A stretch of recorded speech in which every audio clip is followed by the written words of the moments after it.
الباد برکات حضور سیدی سرکار امین ملت،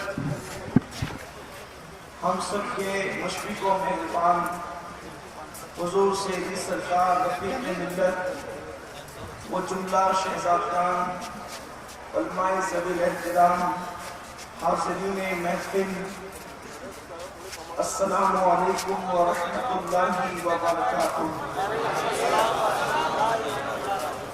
آئیے مراد مل کر انتہائی عقیدت و محبت کے ساتھ اپنی اور ساری کائنات کی مرکزی عقیدت انیس بے نساں چارہ ساز ترجمندان، ہم غریبوں کے غمگسار، ہم فقیروں کے سرور، مصطفیٰ جان رحمت، شمع بزم ہدایت، شہریار علم، تاجدار حرم، حضور حضرت عالم، جان عالم، جناب احمد مجتبیٰ محمد مصطفیٰ ارواحنا فدا صلی اللہ علیہ وسلم کی بارگاہ بے قسمنا میں جس طریقے سے میں پڑھا ہوں، آپ میرے ساتھ مل کر آواز بلند پڑھیں، الصلاۃ والسلام علیک یا رسول اللہ، السلام علیکم یا رسول اللہ، الصلاۃ والسلام علیک یا نبی اللہ،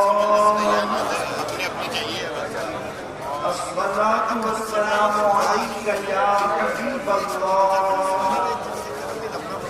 وعلی آلک واصحابک یا نور اللہ، صلی اللہ علیہ وسلم۔ رام فرقان ہے کیا ہونا ہے، رام فرقان ہے کیا ہونا ہے، پاؤں افگار ہے کیا ہونا ہے، تیرے بیمار کو میرے عیسیٰ غش لگاتار ہے کیا ہونا ہے، دل ہمیں تم سے لگانا ہی نہ تھا اب سفر پار ہے کیا ہونا ہے، اوروں سے چھپ کے کیے جس کے گناہ وہ خبردار ہے کیا ہونا ہے، اور کل وہاں عید کا دن آج یہاں آنکھ بیکار ہے کیا ہونا ہے، اور کیوں رضا کرتے ہو ہنستے اٹھو، کیوں رضا کرتے ہو ہنستے اٹھو، جب وہ غفار ہے کیا ہونا ہے۔ میرے پیارے آقا صلی اللہ علیہ وسلم کے پیارے دیوانوں، آج ہم اور آپ عرس قاسمی کی رونق افروز اس محفل کے اندر موجود ہیں۔ منبر نور پر نور والے خاندان کے خانوادے موجود ہیں، اور ہم سب حضور صاحب البرکات حضور نوری میاں کے چوکھٹ پر بیٹھے ہوئے ہیں، اور یہ دروازہ وہ دروازہ ہے کہ اس چوکھٹ پر اگر کوئی نیرا مولوی آتا ہے تو اسے صوفی بنا کر کے بھیجا جاتا ہے، اگر اس چوکھٹ پر کوئی عالم آتا ہے تو اسے محقق اور وقت کا مجدد بنا کر کے بھیجا جاتا ہے۔ اس چوکھٹ سے صدیوں سے خیرات تقسیم ہو رہی ہے اور تقسیم ہوتی رہے گی، انشاءاللہ ہو کہ یہ نور والے گھرانے کا خانوادہ ہے۔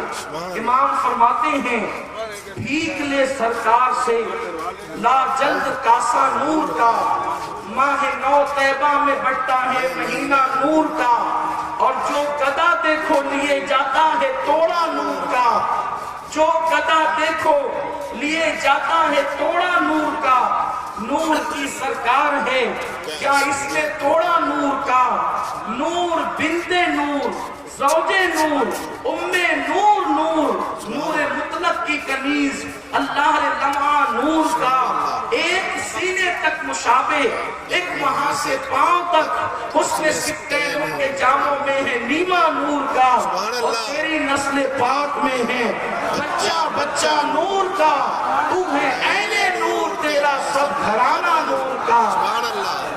میرے پیارے آقا صلی اللہ علیہ وسلم کے پیارے دیوانوں، آیہ کریمہ کے جس حصے کی تلاوت کی ہے اللہ تبارک و تعالیٰ اس کے متعلق مجھے حق کہنے کی توفیق عطا فرمائے۔ جس پرفتن دور میں ہم اپنے صبح و شام کو گزار رہے ہیں، یہ دور انتہائی بھیانک دور ہے۔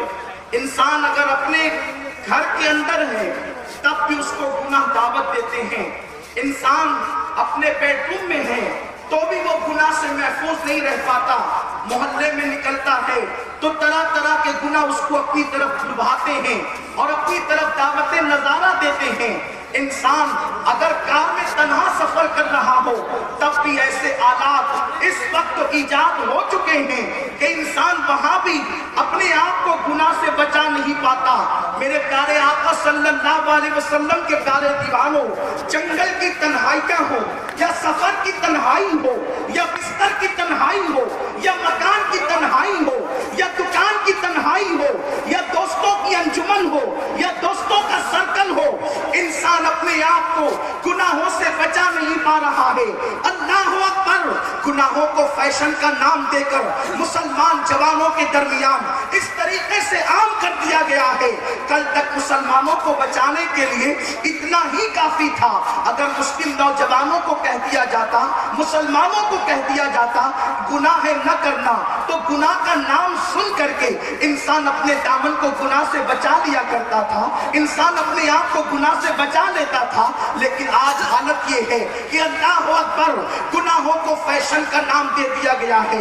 مغربی تہذیب نت نئے گناہ ہمارے سماج میں فیشن کے نام پر الگ الگ انداز سے پیش کرتی نظر آ رہی ہے، اور حالت یہ ہے کہ لوگ گناہوں کے اندر ڈوبتے چلے جا رہے ہیں۔ میرے پیارے آقا صلی اللہ علیہ وسلم کے پیارے دیوانوں، ایسے دور کے اندر، ایسے ماحول میں جبکہ گناہوں کو فیشن کا نام دے دیا گیا ہو، گناہوں کو آیت کا نام دے دیا گیا ہو، گناہوں کو اللہ اکبر انسان آزاد خیالی کا نام دے رہا ہو، اس وقت گناہوں سے بچانے کے لیے آخر ہمارے پاس نسخہ کیا ہے، ہمارے پاس منصوبہ کیا ہے؟ ہر شریف النفس انسان اپنے اپنے اعتبار سے کوشش کرتا ہے تاکہ ہم اپنی قوم کے جوانوں کو گناہوں سے بچا سکیں، اپنی قوم کے جوانوں کو برائیوں سے بچا سکیں۔ میرے پیارے آقا علیہ السلام کے پیارے دیوانوں، کل تک اللہ اکبر مسلم قوم کی پوزیشن یہ تھی، ان کے سامنے اللہ کے عذاب کا ذکر کیا جاتا، ان کی آنکھوں سے آنسو نکل جاتے۔ آج مسلمانوں کے سامنے الا ماشاءاللہ اللہ اکبر اگر گناہوں کے حوالے سے عذاب سے ڈرایا جاتا ہے تو لوگ منہ کے منہ میں مسکراتے نظر آتے ہیں اور لوگ سوچتے ہیں یہ کیسی بات کر رہے ہیں۔ میرے پیارے آقا صلی اللہ علیہ وسلم کے پیارے دیوانوں، آپ اندازہ تو کریں، گناہ الگ الگ انداز کے اندر، گناہ الگ الگ طریقے سے ہمارے سماج کے اندر داخل کیے جا رہے ہیں۔ کبھی آزاد خیالی کے نام پر بے پردگی کا گناہ ہمارے سماج میں ہے، کبھی نام بدل کر شراب کا گناہ ہمارے سماج میں ہے۔ کل تک لوگ تاش کے پتے ہاتھ میں لے کر کھیلتے تھے، اب فیشن کے نام پر لوگوں نے تاش کے پتوں کو موبائل کے اندر گیم کی شکل میں ڈال دیا ہے۔ اللہ اکبر! لوگ الگ الگ انداز سے گناہوں کو پیش کر رہے ہیں، قوم کے نوجوان گناہوں میں ڈوبتے جا رہے ہیں، مصلحین حیران ہیں کہ گناہوں سے کیسے بچایا جائے، لوگ پریشان ہیں گناہوں سے کیسے بچایا جائے۔ سن لو، اگر اللہ اکبر آج انسان کو گناہ سے کوئی چیز بچا سکتی ہے تو اسلام کا وہی تصور ہے جو آج سے 1450 سال پہلے اسلام نے عطا کیا تھا۔ وہ تصور یہ ہے، ان اللہ کان علیکم رقیبا، کہ بے شک اللہ تم پر کڑی نگرانی کر رہا ہے، اللہ تمہیں دیکھ رہا ہے۔ اللہ کے دیکھنے کا تصور یہ اتنا مضبوط تصور ہے کہ انسان اگر تحت الثری کی تہ میں پہنچ جائے تو بھی وہ گناہ نہیں کر سکتا، وہ پہاڑوں کی بلندی پر جائے تو بھی گناہ نہیں کر سکتا، اس لیے کہ جس کے دل میں یہ تصور پیدا ہو جائے کہ اللہ مجھے دیکھ رہا ہے تو اللہ اکبر وہ انسان خود بخود گناہوں سے محفوظ رہے گا۔ اسی لیے تو قرآن کہتا ہے ان الصلاۃ تنہی عن الفحشاء والمنکر، بے شک نماز انسان کو تمام برائیوں سے اور بے حیائیوں سے روک لیتی ہے۔ کیوں روک لیتی ہے؟ اس لیے کہ جب کوئی مسلمان نماز پڑھتا ہے تو اس تصور کے ساتھ پڑھنے کی کوشش کرتا ہے، ان تعبد اللہ کانک ترا فإن لم تکن ترا فإنہ یراک، کہ جب تو اللہ کی عبادت کر اس تصور کے ساتھ کر گویا تو اللہ کو دیکھ رہا ہے، اور یہ تصور نہیں جمتا تو اس تصور کے ساتھ کر کہ اللہ تجھے دیکھ رہا ہے اور اللہ تو تجھے دیکھ ہی رہا ہے۔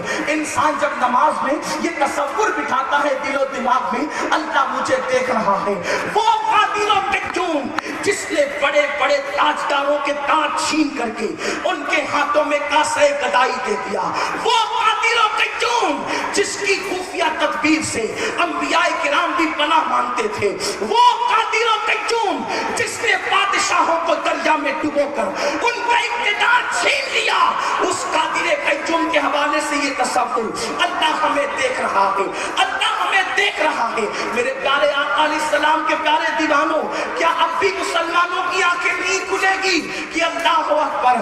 آج مسلمان اپنی دولت پر کے نشے کے اندر گناہوں کی طرف جا رہا ہے۔ لوگوں کو کیا یہ خیال نہیں کہ جو خدا دولت دینا جانتا ہے وہ خدا دولت چھیننا بھی جانتا ہے؟ مسلمانوں ذرا غور تو کرو، چند دن پہلے اس ملک کے وزیر نے اعلان کیا کر دیا کہ 1000 اور 500 کا نوٹ نہیں چلے گا، تو بڑے بڑے مالداروں کا حال یہ ہو گیا کہ دودھ کہاں سے آئے گا، اور تجوریوں کے اندر بینکوں کے اندر کروڑوں روپے پڑے ہیں لیکن انسان دودھ بھی خرید نہیں سکتا۔ یہ کیا ہے؟ یہ اللہ کی خفیہ تدبیر ہے، قدرت بتا رہی ہے دولت میں ناز کر کے خدا کو بھولنے والوں، اور اللہ یہ نہیں کہ اللہ اکبر صرف تم سے دولت چھین کر تمہیں تنگ دست کر دے گا، اللہ وہ ہے کہ دولت دے کر بھی وہ تمہیں تنگ دست کرنے پر قدرت رکھتا ہے۔ تجوری بھری ہے پھر بھی لوگ تنگ دست ہو گئے، تجوری بھری ہے پھر بھی لوگ بے دست پا ہو گئے، تو پتا چلا جو دولت والا ہے اس کی نہیں چلے گی، چلے گی تو میرے اللہ کی چلے گی۔ میرے پیارے آقا علیہ السلام کے پیارے دیوانوں، لوگوں کا حال یہ ہو گیا ہے کہ اللہ دیکھ رہا ہے، اس تصور سے دل و دماغ خالی ہوتا جا رہا ہے، اس لیے لوگ طرح طرح کے گناہوں میں ڈوبتے جا رہے ہیں۔ اگر انسان کے دل میں یہ تصور بیٹھ جائے اللہ دیکھ رہا ہے تو وہ ضرور گناہوں سے محفوظ ہوگا، وہ ضرور اپنے آپ کو گناہوں سے بچائے گا۔ اور اس تصور کے ساتھ کہ اللہ دیکھ رہا ہے، اگر انسان اپنے آپ کو ایک گناہ سے روک لے، آج کل لوگوں کا تصور یہ ہے کہ کثرت کے ساتھ جو نیکی کرے وہ سب سے بڑا متقی نہیں، جو جتنا زیادہ گناہ سے بچتا ہے وہ اتنا بڑا متقی، اس لیے کہ جو نیکی کرتا ہے وہ گناہ بھی کر سکتا ہے لیکن جو گناہوں کو چھوڑ دے گا وہ صرف نیکی کرے گا۔ اس لیے اللہ دیکھ رہا ہے، اس تصور سے اگر بندہ ایک گناہ ہی چھوڑ دے تو اللہ تبارک و تعالیٰ اس کے ساری زندگی کے گناہوں کو معاف کر دیتا ہے۔ امام ابن الجوزی ایک حدیث مبارکہ نقل کرتے ہیں اور اس کے راوی حضرت عبداللہ ابن عمر رضی اللہ تعالیٰ عنہ ہیں۔ حضرت عبداللہ ابن عمر چھوٹی عمر کے صحابی ہیں اور فرماتے ہیں کہ میں چھوٹی عمر کا تھا، اس کے باوجود بھی اس حدیث کو میں نے کم و بیش اللہ کے نبی سے 7 مرتبہ سنا۔ آپ غور کریں کہ چھوٹی عمر کے صحابی نے اتنی مرتبہ سنا تو بڑی عمر کے صحابہ نے کتنی مرتبہ سنا ہوگا؟ یعنی یہ حدیث، یہ واقعہ اللہ کے حبیب صلی اللہ علیہ وسلم کو بیان کرنا بہت پسند تھا۔ اللہ کے حبیب صلی اللہ علیہ وسلم بیان کرتے ہیں، جس کے راوی عبداللہ ابن عمر ہیں۔ امام ابن الجوزی اپنی کتاب میں لکھتے ہیں کہ عبداللہ ابن عمر روایت کرتے ہیں کہ اللہ کے حبیب صلی اللہ علیہ وسلم نے فرمایا، بنی اسرائیل میں ایک نوجوان تھا، اس کا نام کفل تھا، اور کفل کی عادت یہ تھی کہ وہ کوئی بھی لمحہ، کوئی بھی وقت گناہ کے حوالے سے ہاتھ سے جانے نہیں دیتا، موقع پا کر وہ گناہ کرتا۔ اس کے گناہوں کی عادت کا عالم یہ تھا کہ وہ گناہوں کے حوالے سے مشہور کر دیا گیا تھا۔ جب بھی لوگ کفل کو دیکھنے کے بعد لوگوں کا خیال یہ ہوتا ضرور کفل جو ہے وہ کسی نہ کسی گنہگار کے شکار کے اندر جو ہے وہ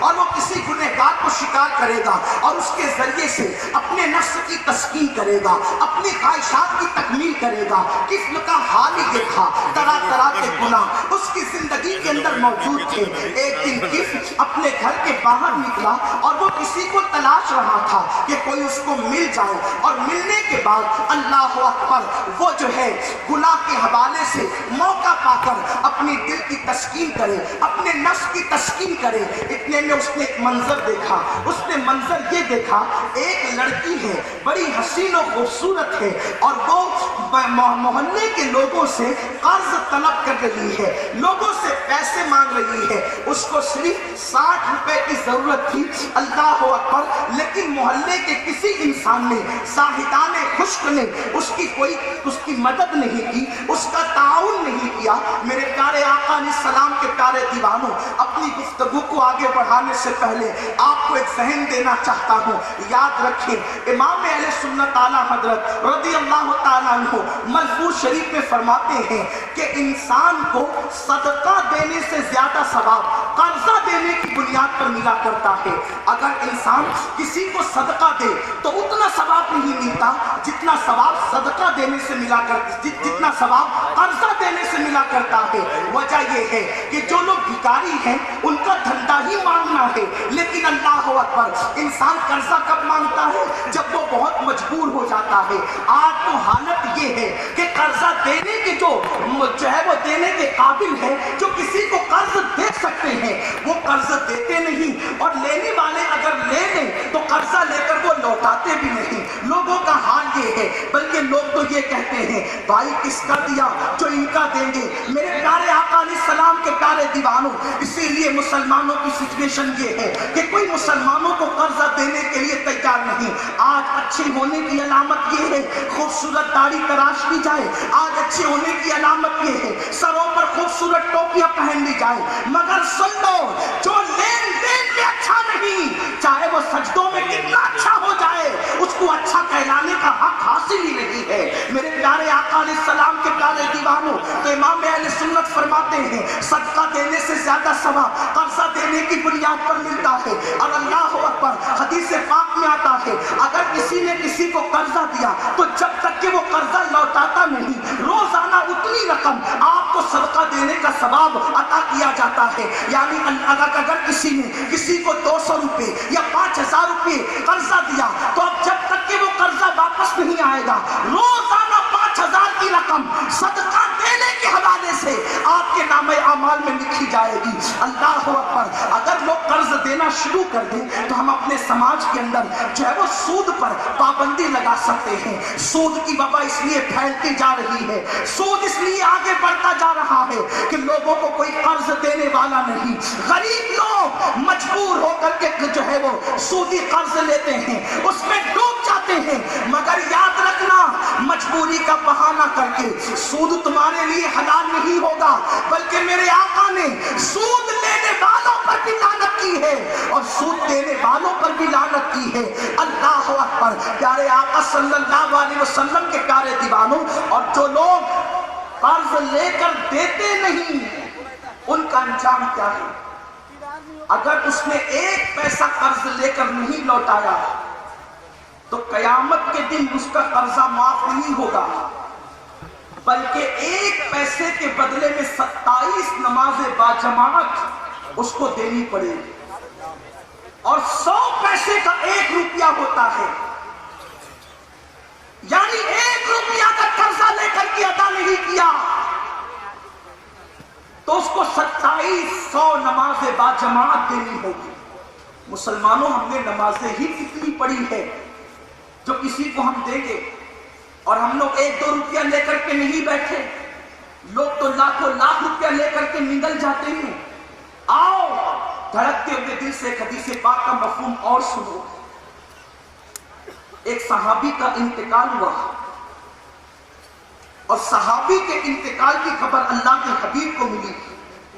اللہ کے پیارے حبیب صلی اللہ علیہ وسلم اس صحابی کے جنازے میں تشریف لے گئے. غور فرمائیں, وہ کتنا خوش نصیب ہوگا جس کے جنازے میں نبیوں کے امام تشریف لے جائیں. آج اللہ نہ کرے اگر کسی کے گھر میت ہو جائے اور حضور امین ملت اس جنازے میں شریک ہو جائے، حضور رفیق ملت اس جنازے میں شریک ہو جائے، سنی مشائخ اس جنازے میں شریک ہو جائے، تو لوگ کہتے ہیں کتنا خوش نصیب ہے یہ جنازہ جس میں اتنے بڑے بڑے علماء اور مشائخ تشریف لائے۔ لیکن جس جنازے میں امام الانبیاء آئے وہ کس قدر خوش نصیب ہوگا جس جنازے میں حضور تشریف لائے۔ اللہ اکبر، جس کے نام سے دعائیں قبول ہو وہ جانے دعا مصطفیٰ کریم صلی اللہ علیہ وسلم جس جنازے میں آئے اس میت کی خوش بختی کا عالم کیا ہوگا۔ لیکن جب اللہ کے حبیب صلی اللہ علیہ وسلم جنازہ پڑھانے کے لیے کھڑے ہوئے تو اللہ کے حبیب تکبیر کہنا چاہتے تھے، سرکار ابد قرار پیچھے ہو گئے اور آقا کریم نے فرمایا میں اس کا جنازہ نہیں پڑھاتا، تم میں سے کوئی آگے آئے اور اس کا جنازہ پڑھا دے۔ لوگوں کو تعجب ہوا، کہیں یہ منافق تو نہیں جو حضور اس کا جنازہ نہیں پڑھاتے؟ لیکن اگر وہ منافق ہوتا تو آقا تو نہیں پڑھا رہے ہیں، لیکن کسی منافق کا جنازہ پڑھانے کا حکم حضور کسی صحابی کو کیوں دیتے؟ کیونکہ منافق کا جنازہ تو پڑھایا ہی نہیں جا سکتا، پڑھا ہی نہیں جا سکتا۔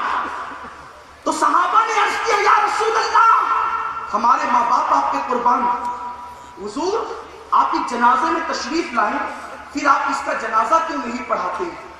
دل کے کانوں سے سنو، اللہ کے حبیب فرماتے ہیں اس کے اوپر کچھ قرضہ باقی ہے اور جس پہ قرضہ باقی ہو میں اس کا جنازہ نہیں پڑھاتا۔ آپ غور تو کریں، آپ اندازہ تو کریں، جس پہ قرض باقی ہے آقا اس کا جنازہ نہیں پڑھا رہے ہیں۔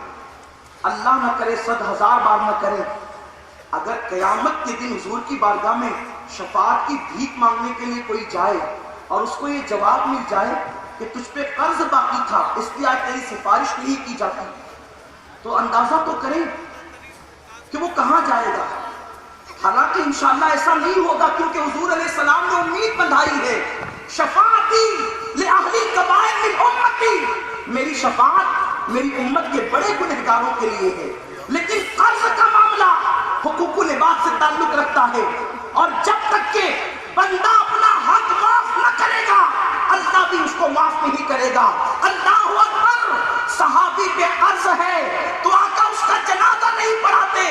مولائے کائنات آگے بڑھے، عرض کیا یا رسول اللہ صلی اللہ علیہ وسلم اس کا جتنا قرض ہے میں اپنے ذمے پہ لیتا ہوں اور میں اس کو ادا کر دوں گا، لیکن آپ اس کا نماز جنازہ پڑھا دیں۔ حضرت مولائے کائنات نے جب اس کا قرض اپنے ذمے پر لیا، اس کی ادائیگی اپنے ذمے پہ لیا اور گویا کہ وہ میت بری ذمہ ہو گئی، اس کے بعد میرے آقا نے اس کی جنازہ پڑھائی۔ آج اس حوالے سے ہماری سوچ ہی بدل گئی ہے، ہماری فکر ہی بدل گئی ہے۔ ہم سوچتے ہیں ہر سال حج کریں، ہر سال عمرہ کریں، تہجد کا اہتمام بھی کریں اور قرض کا بوجھ چڑھتا رہے، دیکھا جائے گا جو ہوگا۔ لیکن اس پر بھی تو توجہ ہو، حضور صلی اللہ علیہ وسلم اس کا جنازہ نہیں پڑھاتے جس پہ چند سکے قرض باقی ہے۔ تو عرض یہ کر رہا تھا، اس لڑکی نے لوگوں سے قرضہ مانگا لیکن کسی نے اس کو قرض نہیں دیا، لوگوں سے وہ پیسے مانگتی رہی، 60 روپے کی بات تھی، اس دور کے 60 روپے مانگتی رہی۔